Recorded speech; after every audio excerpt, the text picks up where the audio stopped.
পটুয়াখালী এক আসনে ইসলামী আন্দোলনের মনোনীত প্রার্থী মুফতি হাবিবুর রহমান হঠাৎ করেই তার প্রার্থিতা প্রত্যাহার করেছেন।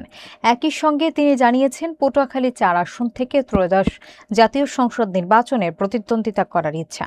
পলাশ হাওলাদারের প্রতিবেদনে দেখুন বিস্তারিত। ইসলামী আন্দোলন বাংলাদেশের পটুয়াখালী এক আসনের মনোনীত প্রার্থী মুফতি হাবিবুর রহমান আনুষ্ঠানিকভাবে তার প্রার্থিতা প্রত্যাহারের ঘোষণা দিয়েছেন। কলাপাড়া প্রেস ক্লাবে আয়োজিত সংবাদ সম্মেলনে তিনি জানান, দলীয় সিদ্ধান্তের ফলে তার ইচ্ছার বিরুদ্ধে এই আসন তাকে মনোনীত করা হয়েছিল, যা তাকে মানসিক ও শারীরিকভাবে চরমভাবে বিপর্যস্ত করে তোলে।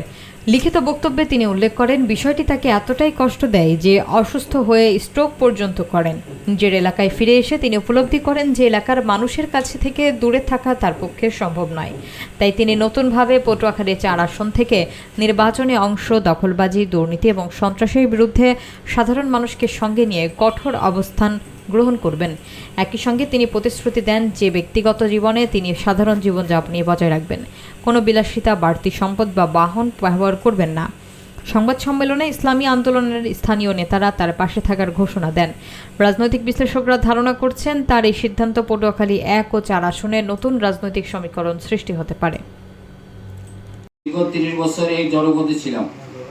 আমাকে মহতরম আমির পটুয়াখালী ১ আসন থেকে নির্বাচন করার অনুমতি দিয়েছেন। আমি চেষ্টা করেছি, কিন্তু আমি সেখানে আমার মানসিকভাবে আমি ওখানে ফিট হতে পারি নাই বিধায় আমি এখানে চলে এসেছি। এই মানুষের টানে, এই মাটির টানে। এটা তো প্রথম আমি এখানে লিখিত দিয়েছি। দ্বিতীয় প্রশ্ন হলো যে আমি দল দিয়ে করব না স্বতন্ত্র দিয়ে করব, এটা পরবর্তীতে আমি আপনাদেরকে জানাবো।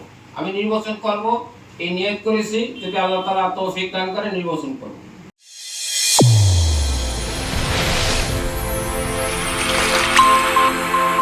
চ্যানেল A1 হৃদয়ের স্পন্দন।